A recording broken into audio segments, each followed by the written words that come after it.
Chapter 8. Dr. Lanyon's Letter. Dear Utterson, 4 days ago, on the 9th of January, I received a letter by the evening post. It was in the handwriting of my old friend Henry Jekyll. I was rather surprised, as we were not in the habit of writing to each other, and I had had dinner with him the night before. When I came to read the letter, I was even more surprised. The letter said, Dear Lanyon, you are one of my oldest friends. Although we have sometimes disagreed on scientific matters, I have always remained your friend. I would do anything for you, Lanyon. Please, will you do something for me now? Please, old friend, come to my house at once with this letter in your hand. Poole, my servant, has his orders. He will be here with the locksmith. Break the lock of my study door, and then you must go in there alone. Open the glass-fronted cupboard on the left-hand side and look on the fourth shelf from the top. On it, you will find some packets of chemical powders, a small bottle, and a book. Please take everything back to your house. If you leave as soon as you receive this letter, you should be back home before midnight. At that time, you will receive a visit from a man. Please give him the bottle, the powders, and the book, and I shall always be grateful to you. Do not fail me, Lanyon. Believe me, my life and my peace of mind depend on you. I am in fearful danger, and only you can save me. Your friend, Henry Jekyll. After reading this letter, I was sure that Dr. Jekyll was mad. But a friend is a friend, and so I went at once to his house. Jekyll's servant had received by the same post a letter similar to mine, and he was waiting for me with the locksmith. Together we went through the old laboratory and climbed the stairs to the doctor's private study. The door was very strong, with an excellent lock, but the locksmith knew his job.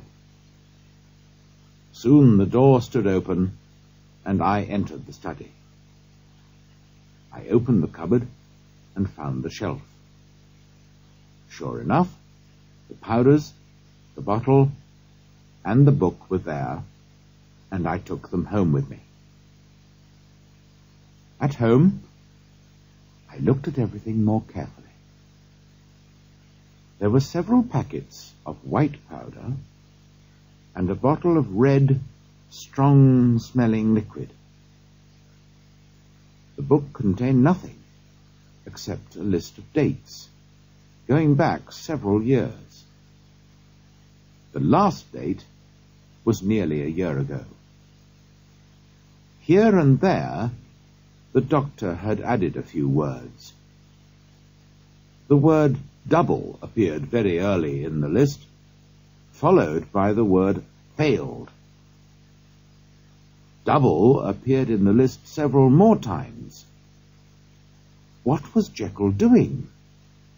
The book looked like a list of unsuccessful experiments.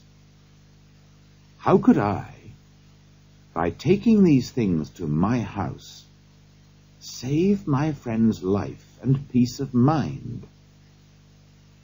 And what was the reason for this midnight visitor?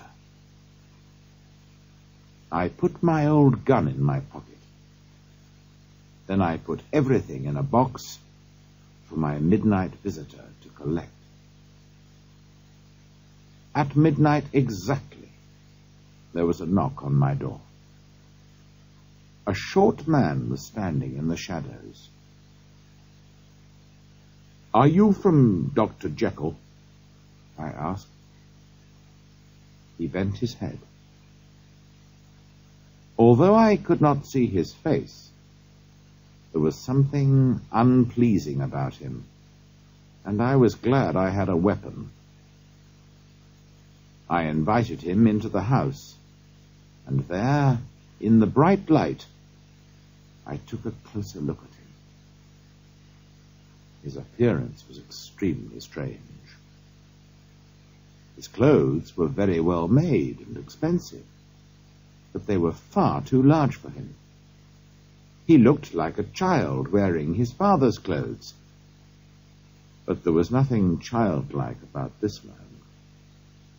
He was short, as I have said, but very strong. At the same time, there was a look of sickness and horror about him, and his face was a mask of pain, violence, and hate. As a doctor, I could perhaps feel sorry for him. As a man, I felt only fear and dislike. "Have you got it?" said the stranger impatiently, reaching out his hand and touching my arm. His touch made my blood run cold. I shook off his hand. "Come, sir," I said calmly. "Sit down and introduce yourself."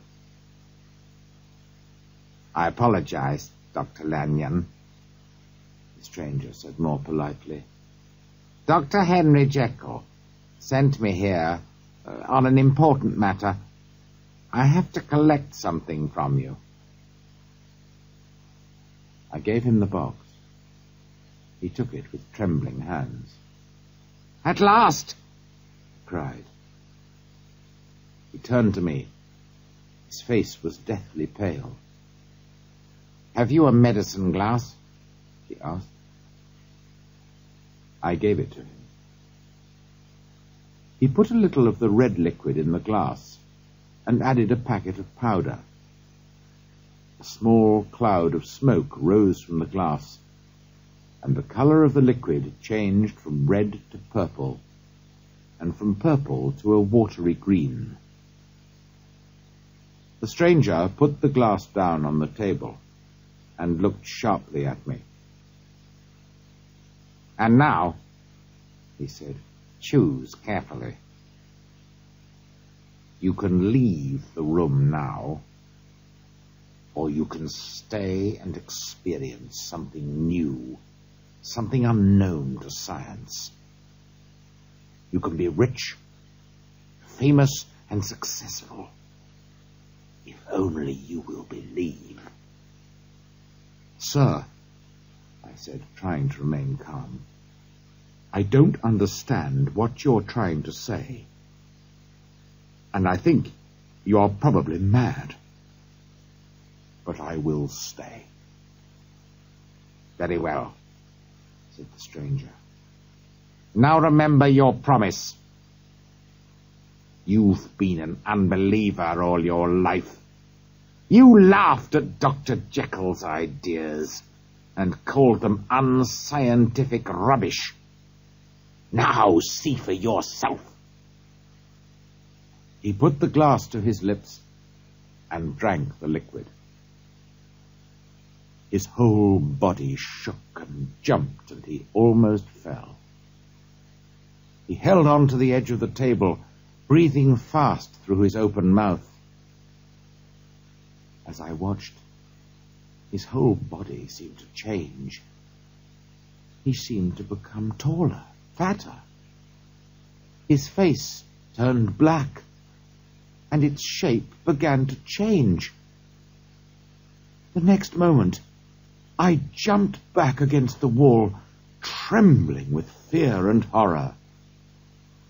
There, before my eyes, pale and shaken and sick, stood Henry Jekyll. I cannot make myself write down the things that Jekyll, with tears in his eyes, confessed to me that night. Now fear and horror are my only companions.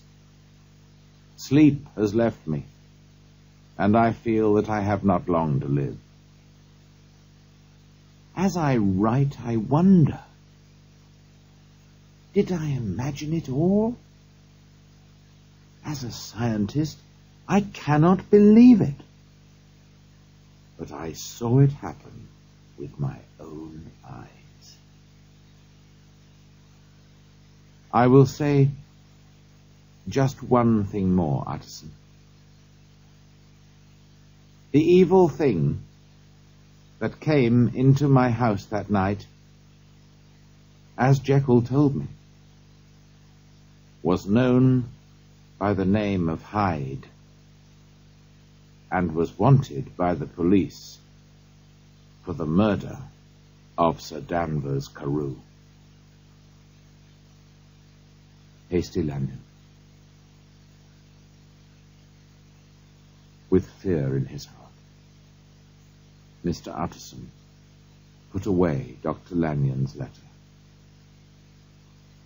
and then opened the confession of Dr. Henry Jekyll.